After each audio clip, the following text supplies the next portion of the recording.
जय श्री राम दोस्तों, स्वागत है हमारे चैनल समृद्धि में।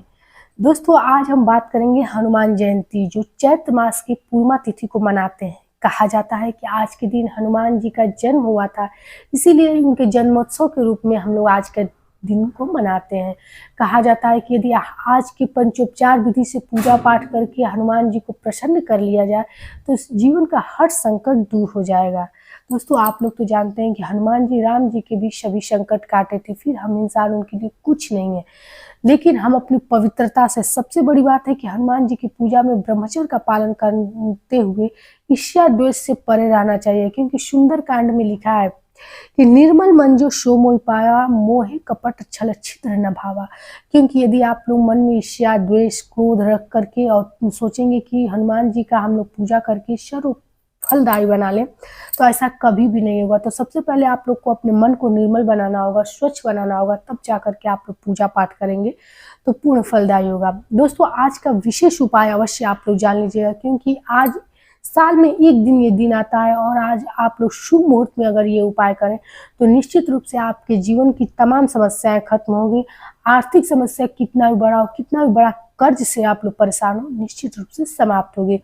तो चलिए वीडियो को आगे बढ़ाते हैं। दोस्तों, एक बात और बताऊंगी कि वीडियो को ज़्यादा से ज़्यादा शेयर किया कीजिए, क्योंकि कहा जाता है कि जैसे मैं आप लोग को कोई उपाय बताती हूँ और इससे आप लोग के संकट खत्म होते हैं, तो कहा जाता है कि गुरु मजबूत होता है और आपके भी जीवन में हर प्रकार की सुख समृद्धि बनी रहती है। तो आप लोग भी शेयर करके, किसी का ऐसा दुख हो, दर्द हो, तो आप लोग उपाय बता करके और समाप्त कर सकते हैं उनकी और आपका गुरु भी प्रबल होगा, जिससे आपके जीवन में भी भाग्योदय का मार्ग बनेगा।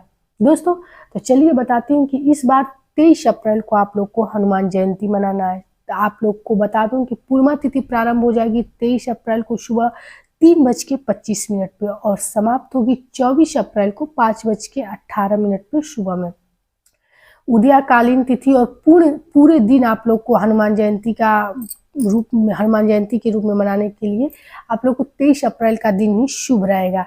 तो 23 अप्रैल के दिन सबसे पहले सुबह सवेरे आप लोग ब्रह्म मुहूर्त में जग जाइएगा और गंगा जल डाल के स्नान कीजिएगा। घर में यदि आप लोगों को सरयू नदी या फिर से गंगा जल गौमूत्र आप लोग अपने घर में छिड़क देते हैं, तो कहा जाता है कि नकारात्मकता समाप्त होती है। और किसी भी तिथियों में अगर आप लोग पूजा पाठ करते हैं तो पहले घर में गंगा जल छिड़क लिया जाता है, क्योंकि घर में तमाम तरह के लोग आए गए रहते हैं। लहसुन प्याज हम लोग खाते हैं, बनाते हैं, या फिर यदि आप लोग नॉनवेज खाने वाले होंगे तो ऐसे में घर को शुद्ध करके ही कोई पूजा पाठ किया जाता है। दोस्तों, आज के दिन मंगलवार है, इसलिए कहा जाता है कि जब हनुमान जयंती मंगलवार और शनिवार को पड़ जाता है तो ये सोने पर सुहागा हो जाता है। दोस्तों, आज के दिन ब्रह्म मुहूर्त में उठ करके स्नान करने के बाद अपने मंदिर की साफ सफाई कर लीजिएगा और सबसे पहले राम और सीता की पूजा कीजिएगा। इससे पहले यदि आप लोग चाहें कि हम हनुमान जी का पूजा करके प्रसन्न करके उनका पूर्ण फल प्राप्त कर सके, तो ऐसा कतई नहीं होगा। क्योंकि सबसे पहले आप लोग, जितना कहा जाता है कि हनुमान जी अपनी पूजा से नहीं प्रसन्न होते हैं, उतना राम जी की पूजा से प्रसन्न होते हैं। तो सबसे पहले राम जी का पंचोपचार विधि से पूजा कीजिए, स्नान कराइए पंचामृत से, भोग लगाइए, वस्त्र चढ़ाइए। इसके बाद से 108 बार राम रक्षा स्तोत्र का पाठ कीजिए या फिर राम राम नाम का ही जाप करके तुलसी की माला पे, तब जाके आप लोग को हनुमान जी की पूजा का पूर्ण फल मिलेगा। दोस्तों, इससे पहले अगर आप लोग ये कतई मत कीजिएगा कि सबसे पहले हनुमान जी की पूजा कीजिएगा। तत्पश्चात हनुमान जी के लिए वस्त्र अर्पित कीजिएगा। चमेली का दीपक हमेशा सबसे पहले पूजा में जला लेना चाहिए हनुमान जी के। किसी भी पूजा में जैसे सबसे पहले दीपक प्रज्वलित कर देना चाहिए, वैसे हनुमान जी की पूजा में सबसे पहले आज के दिन चमेली के तेल का दीपक प्रज्वलित कीजिएगा। पंचोपचार विधि से पूजा कीजिएगा। फल और आज के दिन कहा जाता है कि यदि आप लोग मालपुए का भोग लगाएं या फिर बूंदी का लड्डू का भोग लगाएं तो इससे हनुमान जी की प्रसन्नता बनी रहती है। दोस्तों, आज के दिन कहा जाता है कि गुलाब के फूल का यदि माला अर्पित किया जाता है तो घर में कितनी भी बड़ी आर्थिक समस्या रहती है वो समाप्त हो जाती है।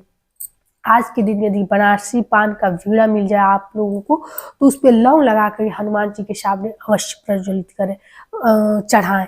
दोस्तों, आज के दिन अगर आप लोग चाहें तो मंदिर में बैठ करके 11 बार हनुमान चालीसा का पाठ करके अपनी सर्व मनोकामना को पूर्ण कर सकते हैं। आज का शुभ मुहूर्त है सुबह 9 बजे से दोपहर में 1:18 तक आप लोग पूजा कर सकते हैं। इसके बाद से शाम को 8 बजे जिससे शुरू होगा 8:35 पे आप लोग को शुभ मुहूर्त मिलेगा। इतने समय में यदि आप लोग कोई अपनी इच्छा को लेकर के, अपने कामना को लेकर के पूजा करते हैं या फिर से उपाय करते हैं तो निश्चित रूप से पूर्ण फलदायी होगा। दोस्तों आज के दिन अगर आप लोग हनुमान जी की पूजा में 21 बार बजरंग बाण का पाठ कर लिया जाए तो अज्ञात भय हो या फिर शत्रु का भय हो, शत्रु द्वारा कुछ किया कराया जादू टोटका आपके घर में हो तो निश्चित रूप से समाप्त हो जाएगा। कहा जाता है यदि आप लोग बहुत ज़्यादा संकटों से घिरे हुए हैं, बीमारियों से, दुख पीड़ा से परेशान हैं तो आज के दिन 11 पीपल के पत्ते लीजिए और उस पर राम राम लिख करके पीले चंदन से और हनुमान जी को अर्पित कीजिए। कहा जाता है कि सभी प्रकार के संकटों को खत्म करने वाला ये माला आपके जीवन को पूरा भाग्योदय करेगा। कहा जाता है कि हनुमान जयंती के दिन किया गया उपाय यदि आप लोगों का स्वच्छ मन से, निर्मल मन से करते हैं तो उसके बाद अगले दिन से ही इसका प्रभाव आपके जीवन पे पड़ना शुरू हो जाता है। तो दोस्तों आशा करती हूँ कि हमारी जानकारी आप लोग को अच्छी लगती होगी। फुल ऐसी वीडियो आप लोग पाए और चैनल को सब्सक्राइब कीजिए ताकि समृद्धि की शुद्ध सात्विक जानकारी आप लोग को मिलती रहे। फिर मिलते हैं एक नई जानकारी के साथ, तब तक के लिए जय श्री राम।